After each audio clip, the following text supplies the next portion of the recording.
Okay, guys, this is Earl here, and this is my reading method to get ahead. Just been seeing a lot of people, talking about reading books and not doing anything and not implementing stuff, and I'm like, well, that's not going to help you, right? Or people who talk about, I have 20 years of experience doing this thing, and you don't really, because you got 1 year repeated 20 times because you did the same thing year on year, and this is how to alleviate that. This is how to get real life, real experience. People ask, like for a guy at your age, how come you have this much experience? I go, it's because I did it like this, which is a little different than most. So I'm going to share that with you here and now. So this is Earl's reading method to get ahead.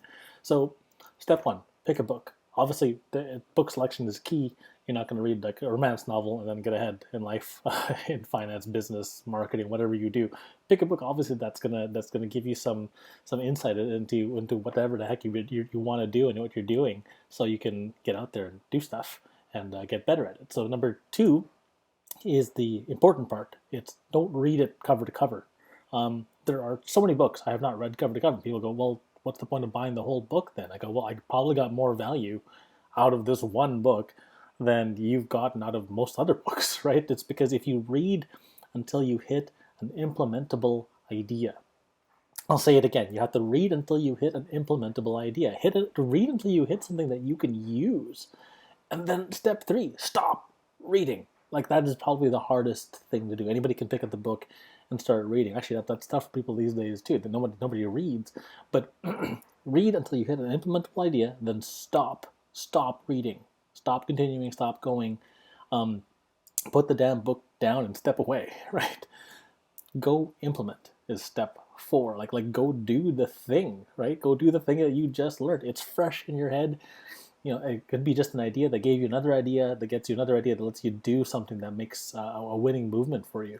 So that's unto itself. Go implement, like go do it, and screw up hard, screw up fast, screw up as cheap as you can, and try not to screw up the same way twice, right?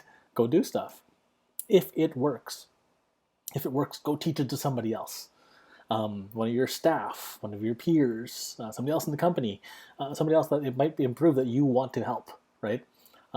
If you got no one to teach, find a random stranger and teach it to them. Doesn't matter to me, right? So go teach it. And the reason for teaching it is they're going to ask you questions, come at it from different angles by which you didn't think of yourself. And when you do that, you're forced to think your way through these different angles of attack, different angles of approach, different angles of everything.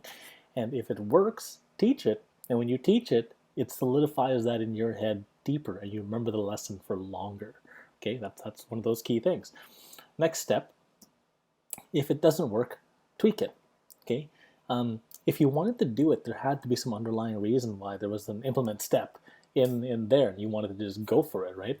And so if it doesn't work, tweak it, change it so that it does work or might work better the next time. What might you do differently, right? To implement that piece of knowledge, and you never know. Like when you tweak it and try it again and reiterate and take two, take three, take 500. Eventually it starts to work, and you have that gut reaction that, hey, this might be a good idea to begin with in the first place. If it doesn't work, then it's still okay. If it doesn't work, then also learn when to fold them, right? Sometimes you have to abandon and go, that what, that was a good idea, we gave it a good honest try.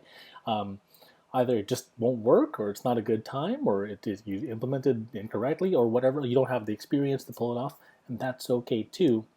At least you have tried something, and when you want to approach this again in the future, you'll have documented stuff where I tried this. This is what happened. If you find someone who's an expert at it, you can ask them how they would steer it differently. And the last step really is just repeat weekly, right? You do this every single week for a whole year, right? Not skipping any weeks. You got 52 ideas that you've tried and implemented, and maybe failed at most of them, but that's okay, right? Let's say only 9 or 10 things work out of the 52 that you tried. You fail 42 of them, and 10 of them end up working. Well, you compound this year on year on year, and you've tried 10 new things that have grown your business, or grown your practice, or grown your job, or your skill set in a year, where most people haven't even done that. They just go through the motions of doing the work, doing the job, whatever else. And it's this constant, never-ending improvement, right? That's that concept of constant, never-ending improvement that this is kind of based upon, right? And I learned that from doing martial arts for many years. So yeah, so pick a book, read until you hit an implementable idea. Stop reading, which is really hard to do, especially for me. I mean, I want to just keep going. Go implement it. If it works, teach it. If it doesn't work, tweak it, and repeat this weekly. And where the repeat weekly comes in means also deciding whether or not you think that this book may have another golden nugget or two, right? After you do this for long enough, a lot of the books start to read the same. There's a lot of the same information in multiple books, and you only find like one or two golden nuggets usually per book. So if you're a fast reader, yeah, for sure, keep reading the rest of the book if you feel there'll be value in it. If not, put it down, pick up another one, and hit the world from another set of eyes. Hit it from a different lens, hit it from a different angle, hit it from a different everything. And this is the evil marketing genius way of reading to get ahead. Thanks for watching. Bye for now.